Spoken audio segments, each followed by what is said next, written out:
Қазақстан керемет табиғи қорықтар мен ұлттық паркке өте бай. Бүгіндері дәл осы тұмсалық елімізде ерекше көрсететін орындарға айналған. Бізге табиғаттың алғашқы қалыптасу кезеңін сақтап қалуға мүмкіндік берілді. Қорықтар мен табиғи ұлттық парктер еліміздің әр өңірінде құрылды. Бұлардың барлығы ландшафты шекараның барлығын өз аумағына сыйдырған. Жабайы табиғат әлемі сондай-ақ қатаң мемлекеттің қорғауында. Жақын маңдағы ең ірі мегаполис Алматы қаласының аумағында 5 ұлттық парк, 7 саябақ пен 2 қорық орналасқан.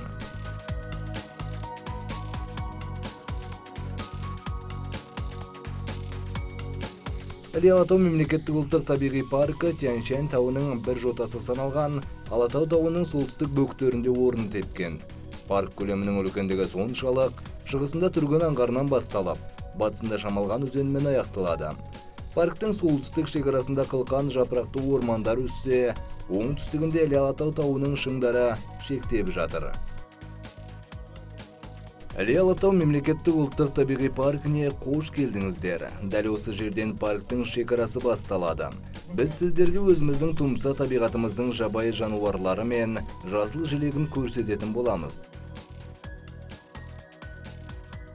Ұлттық табиғи парктер әлемнің көптеген елдерінде бар. Халықаралық табиғатты қорғау ұйымының пайымынша, ұлттық парк бұл салыстырмалы үлкен аумақ, мемлекеттің қатаң бақылауына алынған. Әр адамдардың оны пайдасына жаратуынан экологиялық жүйесі еш өзгермеуі тиіс. Мына орындар керемет ландшафтқа бай. Әртүрлі жабайы жануарлар мен өскіндер, табиғи көне жәдігерлер ғылыми ізденіс тудырып, рекреационды қызығушылығыңызды арттырады. Ең алғашы ұлттық парк осыдан 130 жыл бұрын Америка құрама штаттарында құрылды. Ал қазір әлем бойынша 2000-ға жуық ұлттық парк тіркелген. Тіпті олардың кейбірі жай табиғи парк қана емес, әлемдік мұра тізіміне енген. Қазақстан мен басқа да баяғы кеңестік одақ елдерінде мемлекеттік ұлттық табиғи парктер кейіннен қалыптасты. Өйткені бұдан бұрын табиғатты қорғау мен қорықтар айналысатын. Ұлттық парктер қорықтар секілді тұмса табиғатымызды қорғау мақсатында құрылды. Бірақ қорықтарға қарағанда бұлар туристер үшін әрдайым ашық. Демалып, мәдени дамуға серпін берерлік орындар болып саналады.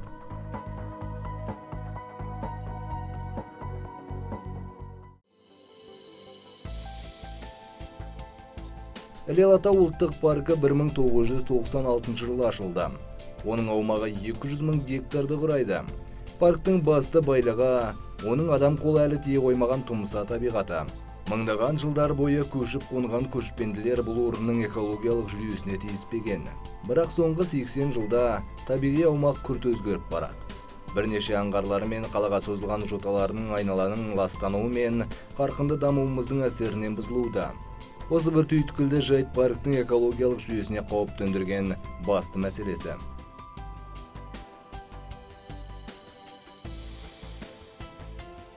Дей тұрғанмен бұл олқылыққа қарамастан Іле-Алатауы өзінің тұмсалығын сақтап, табиғи байлықтары мен қоршаған ортаны көрікке бөлеп тұр. Парк аумағында орманды алқаптың өзі керемет орналасқан. Альпі желегі, теңізі көлдер, мұздықтар мен мәдени ландшафты. Бұлардың барлығы көрген адамның көңіліне керемет әсер сыйлайды. Парк аумағының басым бөлігін ескіден жеткен шыршалы орман көмкерген, 4 дәуірдің даңғылын көрген. Мұндағы Шренка шыршасының биіктігі 45 метрге дейін жетсе, ені 2 метр болады.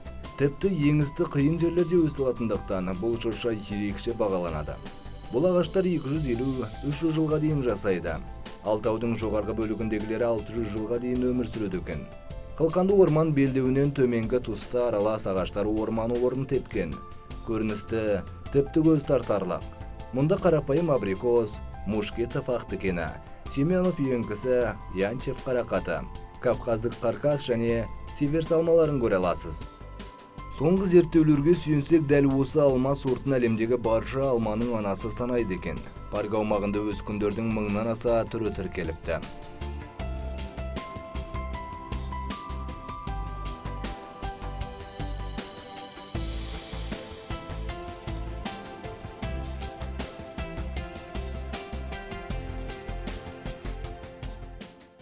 Іле-Алатауының жабайы жануарлары да әртүрлі. Мұнда 300-ге жуық аңдар мен құстардың түрлері кездеседі. Қар барысы, Орталық Азия бөлкілі, Тянь-Шаньдық бурыл аю, Орталық Азиялық тас сусарлары мен тау ешкілері, тағы басқа көптеген түрлерін көресіз. Міне, мына аңғарда 5-6 барыс мекендейді. Әрине, аз. Менің санағым бойынша. Қаншама мәрте көрдім десеңізші. Өткен жылы мал алуға кетіп бара жатып барысты көрдім. Біз оны 1 сағат бойына суретке түсірдік. Кәрі барыстар текелерді аулай алмайды. Кішігірім жануарларды қорек етеді. Еңіске суыр жеуге түседі. Міне айналаның барлығы суыр індері. Оны көзіміз шалғанмен, олар өте сақ, әрі жасырынап өмір сүреді.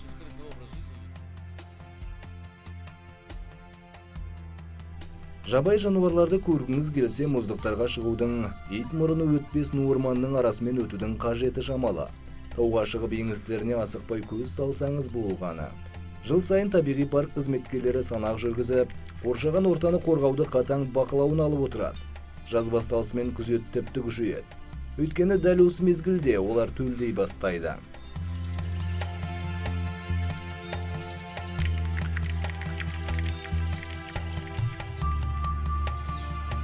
Орманшылар жұмысын жеңіл деп ешкім айта алмас. Олардың қызметіне санақ жүргізу, қоршаған ортаны қорғау, биотехникалық шаралар мен орманды күзету, және тағы басқа көптеген істер кіреді. Біздің жұмысымыздың басым бөлігі күзетке берілген. Браконьерлік қимылдардың алдын алуға, санақ жүргізуге. Маралдар мен суыр басын санаймыз осы мезгілде. Маралдарды күзету маусымы 15 мамырдан 1 шілдеге дейін күшейеді. Жазғы маусымда тұяқтылар тобырын тек таңғы мезгілде және кеш бата ғана көруге болады.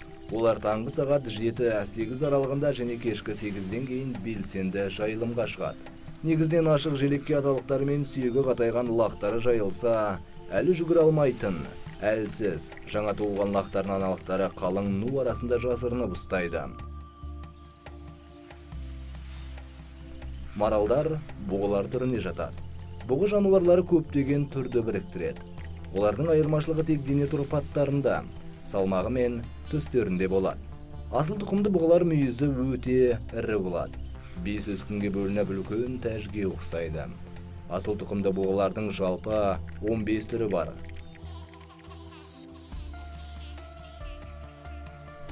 Жануарлардың әр түріне өзінше санақ үлгісі қолданылады. Негізінен ең басты 2 түр көп пайдаға асады. Видео қақпандар көмегімен ыңғайлы жерлерге орналастырылған және визуалды түрі. Бұл үшін орманшылар санақ маршрутына аттарына мініп шығып, еңістерді дүрбімен бақылайды. Әрі ондағы жануарлар саны арнайы журналға енгізіліп, тіркеледі. Аумақтың ұзындығы мен көру бөлігі көбейтіліп, санақ аумағының саны шығарылады.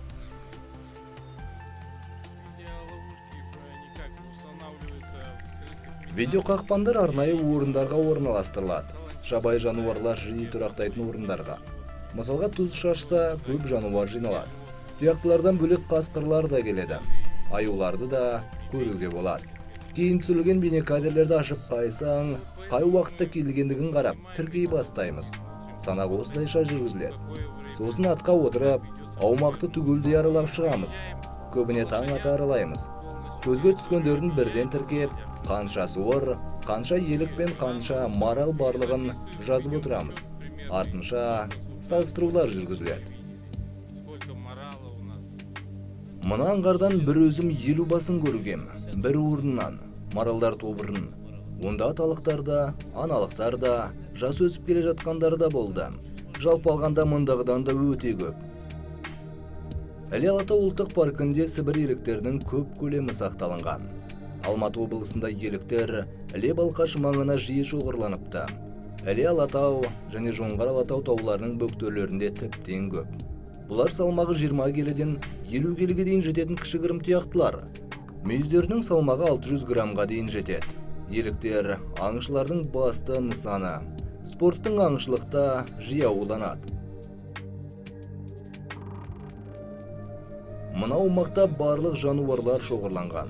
Маралдар, еліктер, қабандар мен аюлар, барыстар, бөлікіл, қасқырлар мен суырлар, борсықтар мекендейді. Жалпы алғанда барлық жануарлар түрлері кездеседі. Таулы аумаққа бейімделгендері. Тау текелерді жақсы сақталған. Қазір осылардың барлығын күзетудеміз.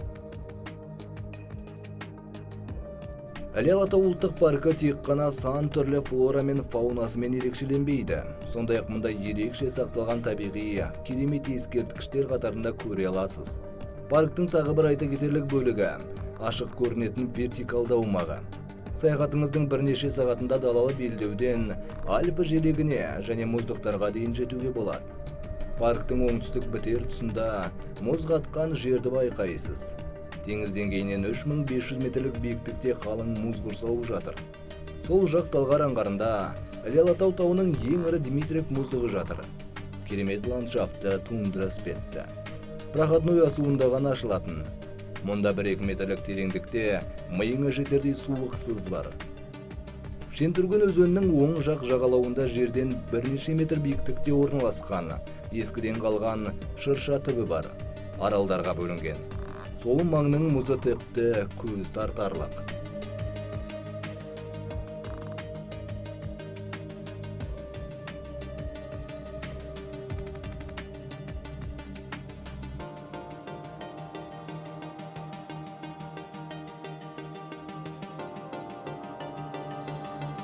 Сейсмикалық белсенділік пен селді судың көптеген жыралары әр жерден көрінеді. Үлкен Алматы көлі осыдан 2000 жыл бұрын қалыптасқан.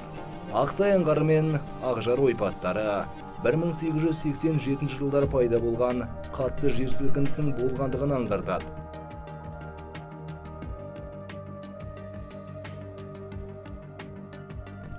Парк аумағында көне жәдігерлерді, тасқа салынған кескіндер мен әлі толықтай зерттеле қоймаған ландшафтты байқайсыз.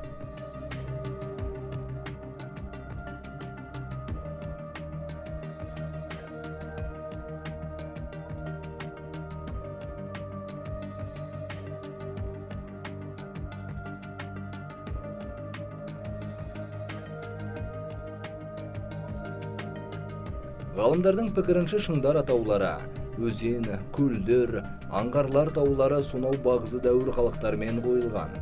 Хан тәңірі шыңы көк тәңірі, есік өзені қасиетті өзен, Майбұлақ бастауы қасиетті бастау деген атаулармен.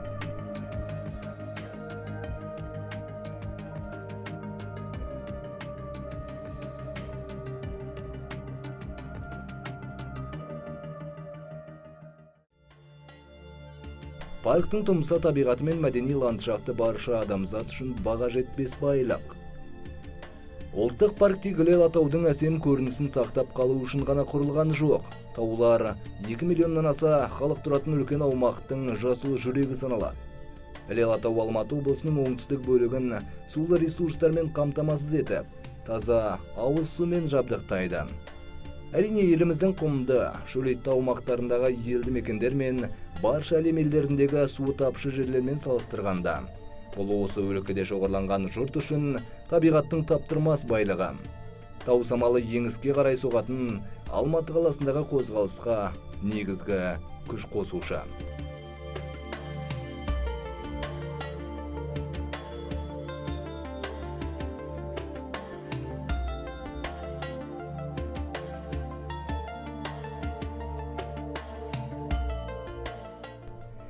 Іле-Алатауының биологиялық сан түрлілігі болашақ ұрпақтың жетілуіне серпін беріп, әр түрдің генетикалық қорын сақтап қалатын баға жетпес байлық.